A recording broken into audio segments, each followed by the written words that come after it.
Buenos días. Es un placer de veros y de poder compartir un poco de la palabra del Señor.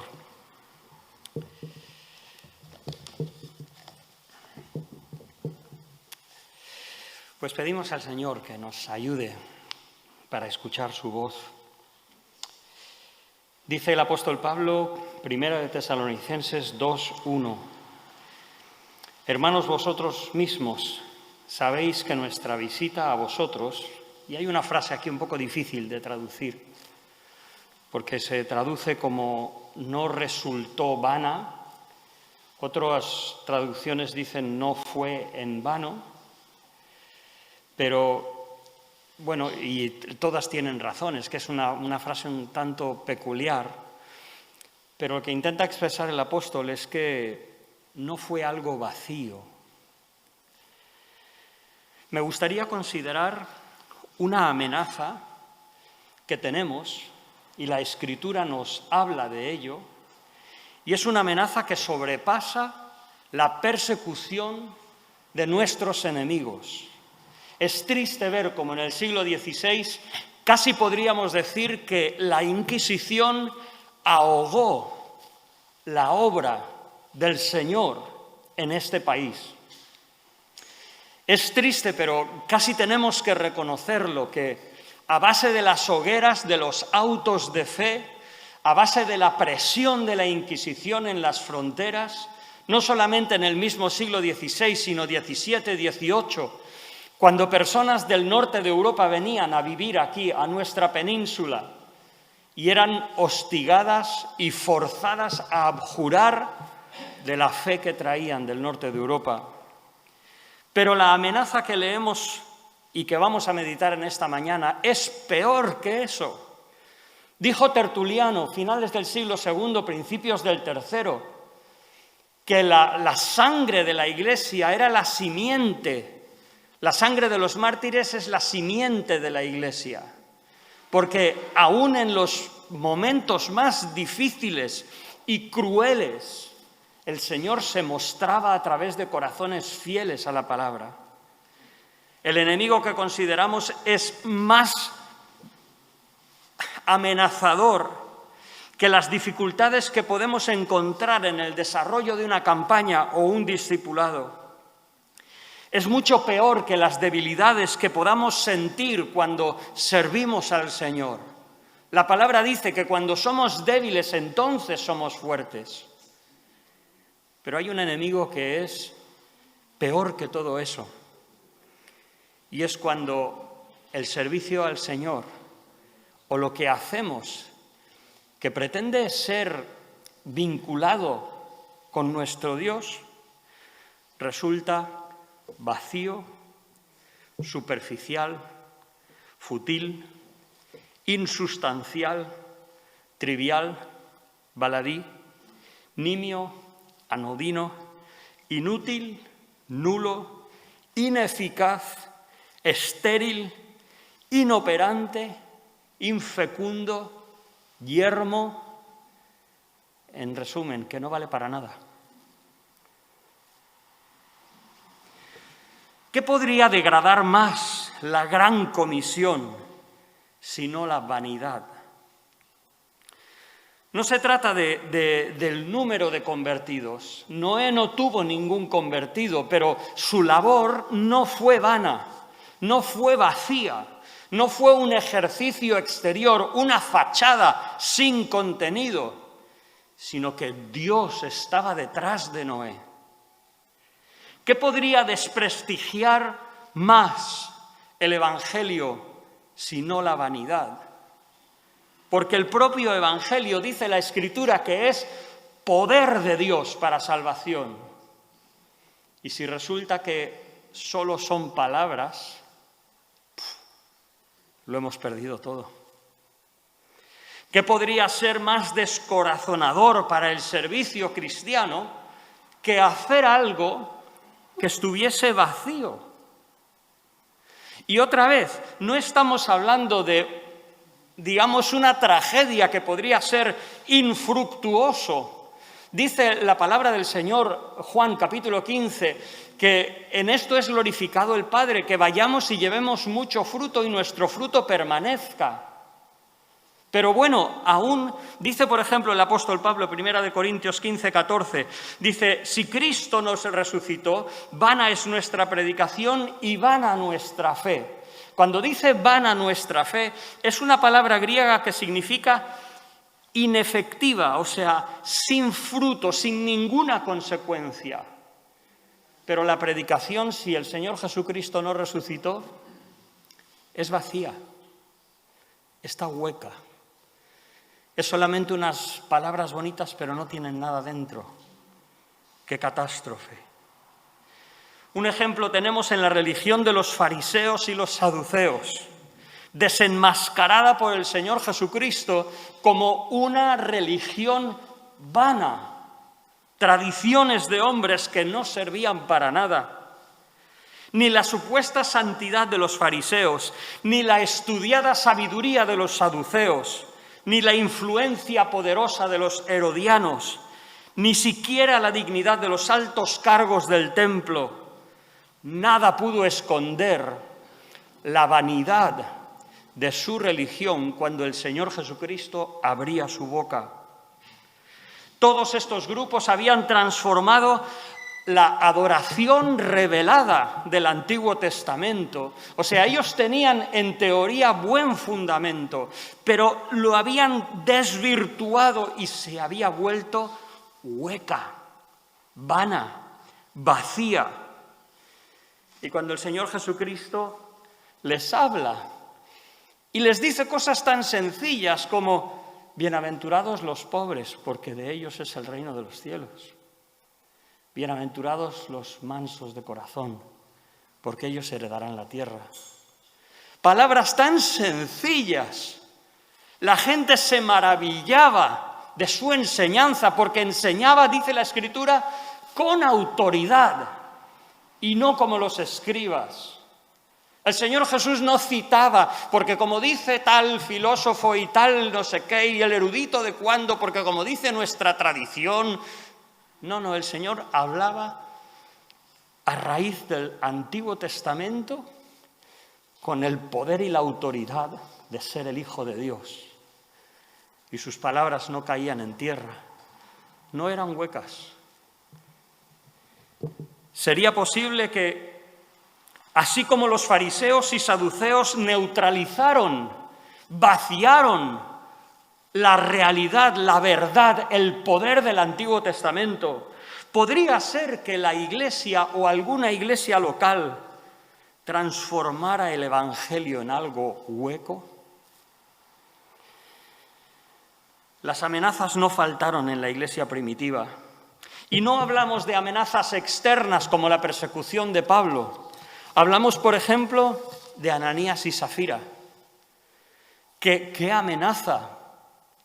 Unas personas que traían una ofrenda a la iglesia. Era algo bueno, como hacían otros. Pero era una fachada, porque pretendían aparecer como piadosos, como que estaban haciendo lo de los demás, cuando era una falsedad. Y Pedro le dice, reteniéndola, ¿no se te quedaba a ti? O sea, a ver, Ananías, Safira, ¿qué necesidad tenéis de hacer este teatro? Quedaros con la heredad y se ha acabado. Pero no, ellos querían aparentar algo vacío. Pero Pedro le resistió en la cara hasta tal punto que al parecer les dio un ataque de corazón, primero a él y luego a ella. Y en el mismo momento, así como las primeras veces cuando pasaron a la tierra prometida a Israel, que Dios, por ejemplo, cuando vemos el problema de Ai, porque había anatema en el campo de Israel, en los inicios de la vida de la Iglesia, el Señor muestra con claridad lo que es la verdadera piedad y lo que era una amenaza, que es transformar el poder del Evangelio en algo hueco, vacío. También fue una amenaza a los fariseos cuando intentaron defender su postura y crear dos categorías de creyentes: los judíos, los circuncisos, y por otra parte los paganos que se habían convertido. Sí, creyentes también, pero quizás de segunda clase. Si quieres ser un creyente de verdad, circuncídate. Y haciendo eso, hacían vana la cruz de Cristo, lo dice el apóstol Pablo en Gálatas. Reducían el poder de la cruz, la obra regeneradora del Espíritu Santo en el corazón de una persona, exaltando algo tan terrenal como la circuncisión. En este pasaje de Primera de Tesalonicenses, capítulo 2, es un pasaje precioso. Quizás es la continuación de algo que el apóstol menciona ya en el primer capítulo. Es su certeza de que lo que sucedió en Tesalónica no fue una flor de verano, no fue un quiero y no puedo, aunque fue amenazada por la brevedad del ministerio del apóstol, aunque fue amenazada por la hostilidad y la persecución de los judíos contra los creyentes, pero cuando Dios pone su mano, no hay nada que lo pueda tapar, porque la obra de Dios no era en vano, no resultó vana. Y el apóstol Pablo, Primera de Tesalonicenses, capítulo 1, versículos 4 y 5, dice: sabemos o conocemos, hermanos amados, que Dios os ha elegido, o conocemos vuestra elección, pues nuestro evangelio no llegó a vosotros solamente en palabras, sino también acompañado de poder, en el Espíritu Santo y con profunda convicción. Bien sabéis que cuando estuvimos entre vosotros, nuestro comportamiento fue para vuestro bien. Y ahora en el capítulo 2, Pablo expande cómo fue el ministerio del apóstol en medio de los tesalonicenses. Vaya ejemplo para cualquiera que pretendamos servir al Señor. Me gustaría tratar 5 características brevemente. Normalmente yo suelo hacer mensajes con 3 puntos. Es más fácil, creo, para la mente relacionar en 3, 1, 2, 3 y fuera. En esta ocasión tenemos 5 puntos, pero espero que esto no sea para distracción. Después de todo vamos a ir prácticamente paso a paso por el pasaje. Pero dejadme leerlo. Primera de Tesalonicenses 2, del 1 al 12, y te invito a que reflexiones y medites sobre qué es el servicio cristiano. Y de verdad que el Señor nos ayude, a aquellos que pretendemos querer servir al Señor, a de alguna manera acercarnos a esta experiencia. Hermanos, dice el apóstol Pablo, vosotros mismos sabéis que nuestra visita a vosotros no fue vana, no fue vacía. Al contrario, a pesar de haber sido maltratados y ultrajados en Filipos, como bien sabéis, Dios nos dio valor para anunciaros el Evangelio de Dios en medio de fuerte oposición. Bueno, nos dio valor para anunciaros, o mejor en griego es, os expresamos el Evangelio sin ningún tipo de intimidación, sino con toda osadía o con toda libertad. Porque nuestra exhortación nunca se basó en el error, ni en malas intenciones, ni en el engaño. Al contrario, si hablamos es porque Dios nos aprobó y nos confió el Evangelio. No que buscamos agradar a la gente, sino a Dios, que es quien examina nuestros corazones. Bien sabéis que nunca nos hemos valido de halagos, ni hay en nosotros avaricia encubierta. Dios es testigo de ello. Tampoco buscamos honores humanos, ni de vosotros, ni de nadie. Y aunque podíamos habernos presentado con la autoridad propia de apóstoles en Cristo, sin embargo os hemos tratado con ternura, tal como cuida una madre con delicadeza a sus propios hijos. tan grande es nuestro afecto por vosotros, que hubiéramos querido entregaros no solo el Evangelio de Dios, sino también nuestras propias vidas. A ese nivel ha llegado nuestro amor por vosotros. ¿Os acordáis, hermanos, de nuestro trabajo y fatiga? Cómo mientras trabajábamos de noche y de día, para no ser una carga a ninguno de vosotros, os predicamos el Evangelio de Dios. Vosotros sois testigos, y Dios también, de que nos hemos comportado con vosotros los creyentes de una manera santa, justa e intachable. También sabéis cómo os hemos exhortado y consolado a cada uno de vosotros, tal como lo hace el Padre con sus hijos. Y os hemos reclamado vivir como es digno de Dios, que os llamó a su reino y gloria. Curioso pasaje que 4 veces Pablo les dice, sabéis, vosotros sabéis. Comienza en el versículo 1 con un pronombre personal enfático, pero continuamente en este pasaje les da constancia de cuál fue su comportamiento. No es extraño que, habiendo sido expulsado por la persecución de los judíos, conocemos por la Escritura que luego los judíos iban diciendo pestes de Pablo. Decían que si era un apóstol de segundas, nada comparable con Pedro y con otros en Jerusalén, que era una persona que buscaba gloria de los hombres y por eso iba por ahí. No es extraño que, aunque eran creyentes genuinos, pero Pablo, no es extraño que quisiera recalcar y recordar a los tesalonicenses, no. Nuestra visita a vosotros no fue vana, y serán por 2 cosas. Estamos viendo la primera, pero la primera es porque nosotros no hemos actuado humanamente, sino nos hemos esforzado, hemos vivido entre vosotros en el Espíritu, irreprensiblemente y esforzadamente. Dejadme ir rápidamente por estas 5 facetas de lo que es un ministerio genuino, y son elementos que os animaría a examinarnos para que no caigamos en una fe hueca, que solo son palabras.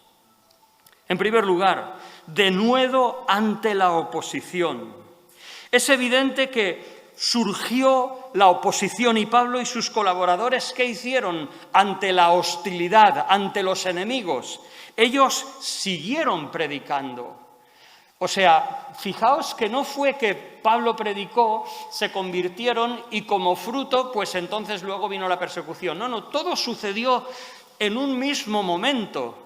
Y cuando los judíos se levantaron, Pablo, Silas, Timoteo seguían predicando. Y en medio de ese clima de tensión, aún así aceptaron la fe del Señor Jesucristo. La palabra que habla de gran oposición o gran lucha aquí es una palabra que conocéis. ¿Sabéis qué os digo? ¿Sabéis más griego del que pensáis? Bueno, cuidado con estas semejanzas, pero bueno, es la palabra agoni, de agonizar, agoni. Esa fue la lucha.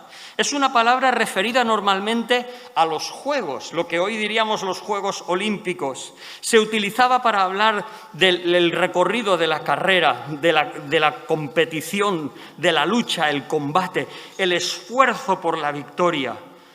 Y aquí el apóstol lo que está expresando es que en medio de esa tribulación se requirió un esfuerzo añadido por su parte, como las luchas desesperadas de aquellos que contienden en los juegos o en las peleas de gladiadores.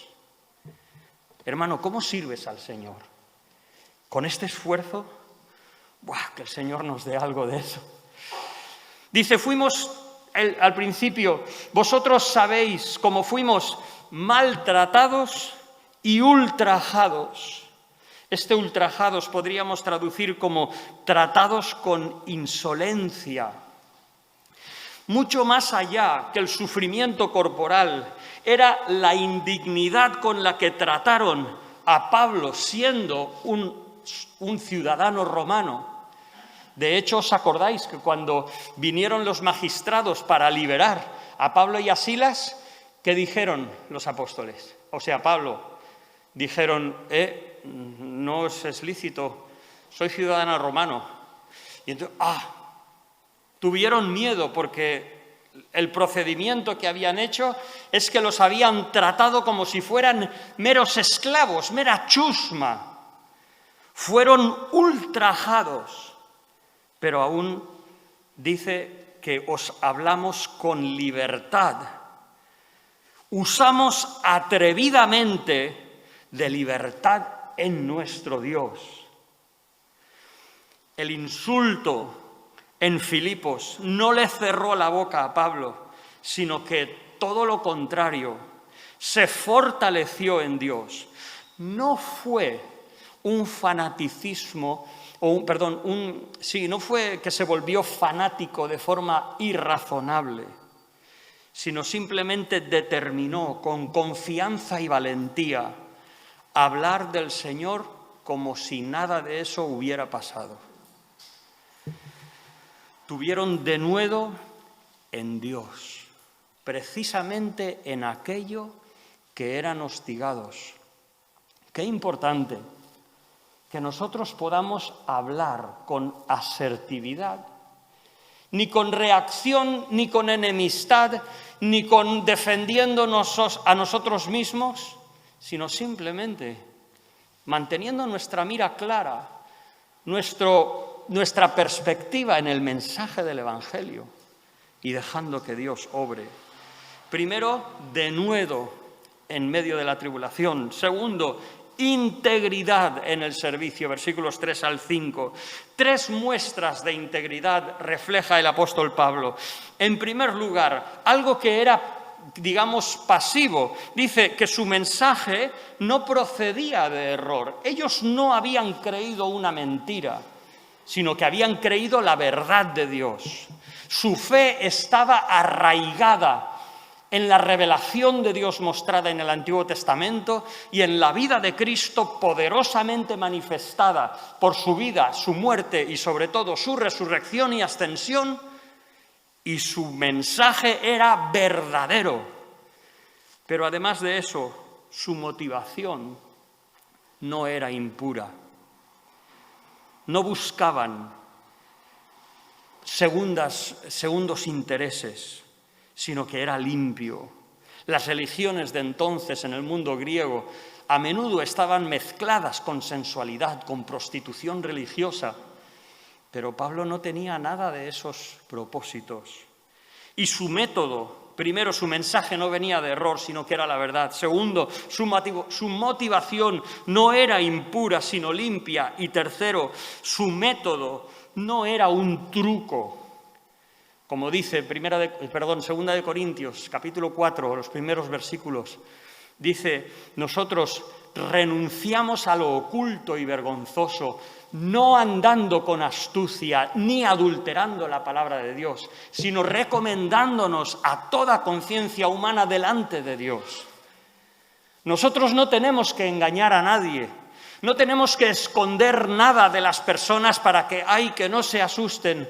No, tú diles que Dios existe, que Dios es el origen de este universo, que por su palabra Él dijo y fue hecho, y que un día va a estar delante de Él para dar cuenta de su vida.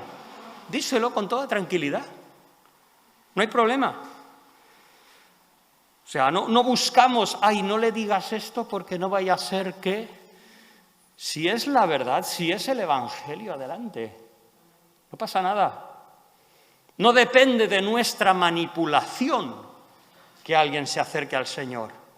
Es el Evangelio poder de Dios. No pensemos que es vano, ni mucho menos. Versículo 4, el apóstol Pablo, no buscaban agradar a los hombres, sino a Dios. Pablo no predicaba para causar una buena impresión. Incluso Pablo apela a Dios como testigo. No me puedo detener ahí, pero podríamos hablar. Número 3. Primero, denuedo en la tribulación. Segundo, integridad, transparencia, un servicio genuino. Tercero, fidelidad a la supremacía de Dios. Curiosamente, 9 veces en este pasaje se menciona a Dios. Se dice que Pablo dice, tuvo denuedo en nuestro Dios. El Evangelio de Dios. A los creyentes hablaría de mi Evangelio, porque era su mensaje, porque él entendía que era apóstol. Pero él tenía la clara consciencia de que era un enviado y el mensaje era de Dios. Fueron aprobados por Dios, querían agradar a Dios, Dios era testigo y la vida a la que ellos llamaban era una vida digna de Dios. Su predicación era el Evangelio de Dios. Dios es su autor. Jesucristo y su obra en la cruz es su revelación, su protagonista, su emblema. ¿Qué conciencia tenían ellos de Dios en su ministerio? Esta frase, según fuimos aprobados por Dios, implica aquellos que han sido evaluados y son puestos por el Señor en una responsabilidad. Para que, dice Pablo, se nos confiase el Evangelio. Y creo que aquí está hablando no como mero creyente, sino como apóstol. Una persona que puede hablar con autoridad porque vio directamente a Jesucristo. Por 2 Corintios capítulo 4 y 5 pensamos que probablemente Pablo conoció al Señor en la carne y luego fue testigo de que Jesús estaba ascendido en los cielos, glorificado. Y Dios permitió eso porque era un instrumento escogido. ¿Para qué? Para llevar el Evangelio a los gentiles, a los paganos. Dice Dios que prueba nuestros corazones. Esta verdad que está distribuida por la Escritura, mencionada desde Crónicas, Jeremías, Salmos, Romanos. Esto habla indudablemente de un temor de Dios. Me acuerdo una vez que un hermano me dijo, un pastor, me dice, hermano, a veces oigo a los creyentes hablar y dice, me da miedo, porque somos tan cercanos a hablar mal de otro sin temor de Dios. Como si nosotros fuéramos los jueces conocedores de todas las cosas y sin tener el temor de que Dios conoce nuestros corazones y conoce todas las cosas. Nosotros no somos jueces, como dice Santiago, uno es juez. Pero nosotros, ¿quiénes somos para emitir veredictos, condenas, a veces sobre motivaciones o cuestiones que no conocemos? El apóstol Pablo, su ministerio, ¿por qué no fue en vano? Por su dependencia, su reconocimiento de Dios y no una búsqueda, podría decir, de likes, en fin, sin acritud lo digo. También yo estoy en Internet, aunque no subo muchas cosas. Dice Pablo que no buscaba la gloria de los hombres. Sabéis que desde la filosofía griega, de hecho, es que, aunque fue por otra cuestión, que llamaban a los sucesores de Aristóteles y otros filósofos griegos filósofos peripatéticos. Eso no es de patético, sino peripateo es caminar en griego. Pero de cualquiera que sea el origen de la palabra, habían filósofos itinerantes que viajaban de una ciudad a otra para su enriquecimiento intelectual y para expandir su enseñanza, intervenir debates en diferentes ciudades. Un carácter ambulante que nos habla del carisma de ciertos filósofos, de su apariencia como si fueran seres especiales. En realidad, con el desarrollo del Imperio Romano, las vías de comunicación que establecieron los romanos, ese tipo de filósofos proliferó. Y habían muchos. A veces recuerdo las películas del oeste, que siempre hay un predicador sui generis, como dice, hablando por ahí. Pues aquí habían estos filósofos. Pero Pablo dice, nosotros no somos de estos. No buscamos audiencia, gloria de los hombres. servimos a Dios. Cuarto, ¿por qué no fue vana la visita de Pablo? ¿Qué caracterizaba su servicio que lo hacía algo con sustancia? No una mera fachada, no una hipocresía, no un montaje vacío, sino una realidad. Hablar en medio de la tribulación, dar la gloria a Dios. Versículos 7 y 8, una entrega y un sacrificio en amor. Hubieran podido ser carga, peso o autoridad. Hubieran podido pedir que les apoyaran económicamente. Hubieran podido tratarles con esa autoridad que se sabe de un apóstol. Pero, sin embargo, ¿qué es lo que hicieron? En primer lugar, es curioso que el apóstol dice, pudimos ser carga como apóstoles de Cristo.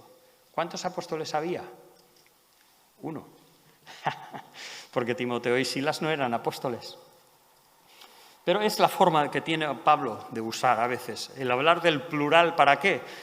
Para no personalizar en él mismo.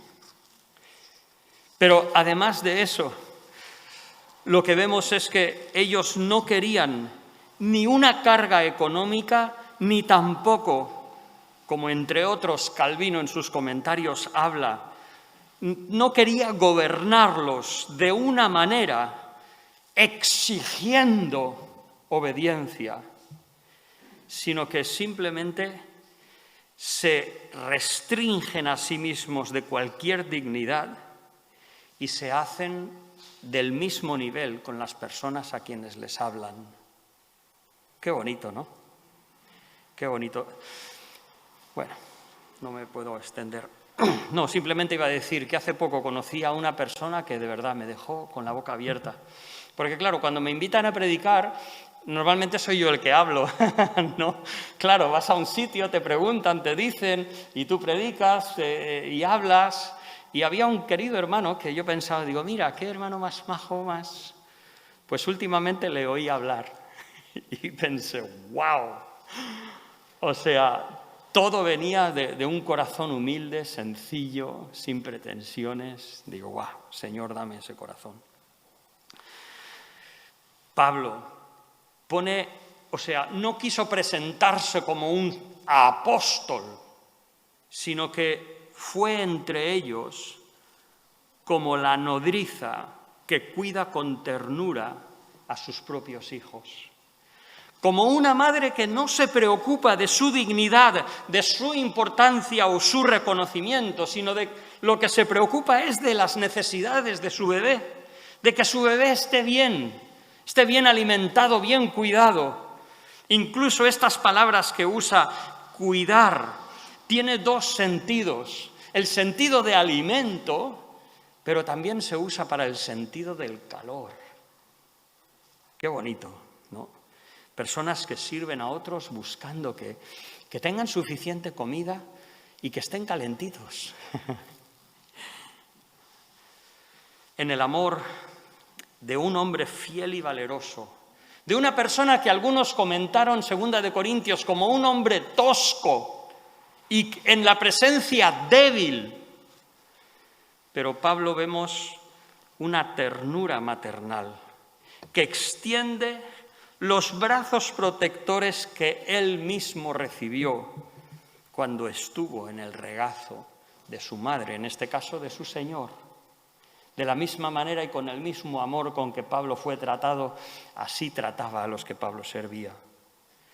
No hablamos de meras emociones, hablamos de un amor firme. Tan grande, dice el apóstol Pablo, fue nuestro afecto por vosotros.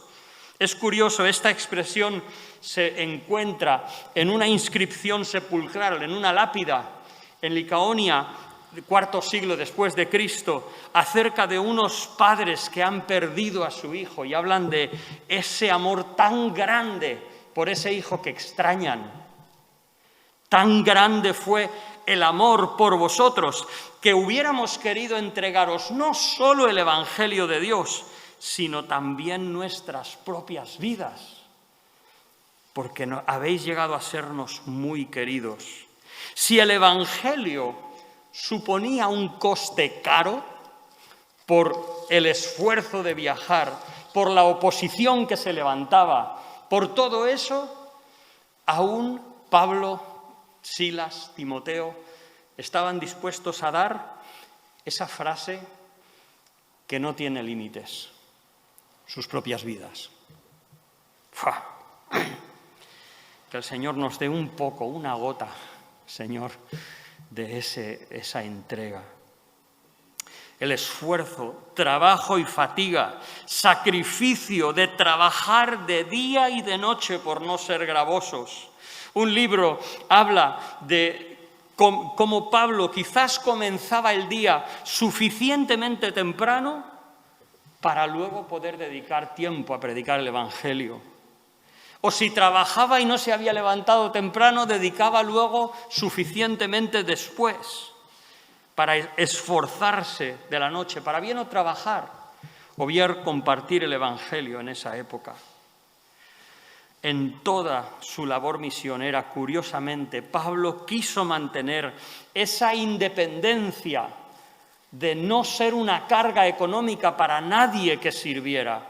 Si le apoyaban económicamente, pues gracias, muy bien, pero si no es igual, no por eso le va a parar y ni siquiera lo va a intimar. Por último,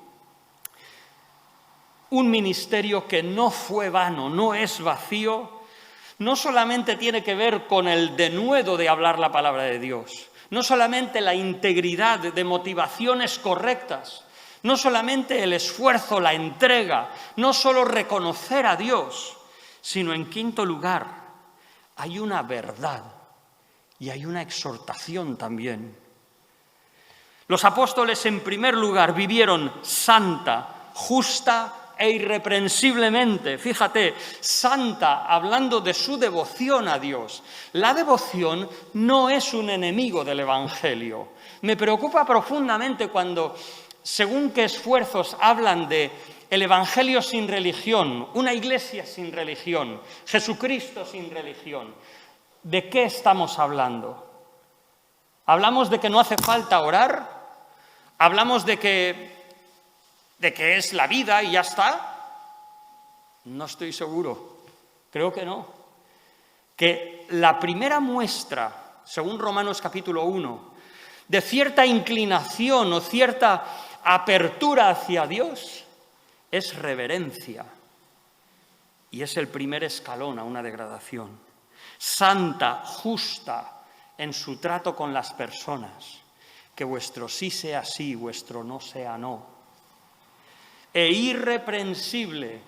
Delante de la gente nadie podía tacharles de injusticia o de algo fraudulento. Y dice Dios, y ellos eran testigos de ello. Pablo se pone en la figura de un padre enseñando y educando a sus hijos. Una enseñanza que incluía exhortación, consolación y testimonio o instrucción. Primeramente, exhortación, llamadas intensas y positivas. Hermanos, oremos, sirvamos. Demos testimonio. Eso era parte de la enseñanza y es parte del servicio cristiano. Segundo, un ánimo consolador. Cuando servimos, no servimos con exigencias, con imposiciones, con manipulaciones, torciendo el brazo de las personas para que hagan lo que tú dices. No. Quieres consolar, ayudar, comprender. Y por último, un llamado solícito e intenso. Martyronomenoi, habla de mártir, de testificar, de anunciar. 3 verbos que bien podrían hablar de las características de la enseñanza del Evangelio. ¿A qué medida? A la medida como es digno de Dios que os llamó a su reino y gloria. Fíjate, Pablo no se lo puso fácil a los tesalonicenses, sino qué medida. ¿Cómo tenían que arrepentirse de sus pecados? ¿Cómo tenían que buscar la pureza del Evangelio de sus corazones? A la medida de Dios. dignos de Dios. Es curioso, porque a veces hablamos de dignidad, y yo lo entiendo, no somos dignos de nada, somos indignos. Pero la palabra dignidad se usa en la Escritura también, y nosotros, coloquialmente, para hablar de una balanza. O sea, si nosotros profesamos una cosa, tiene que haber una coherencia con lo que vivimos. Eso es dignidad, ni más ni menos. ¿Estamos diciendo que nosotros vamos a vivir a la perfección de Dios? Ni mucho menos.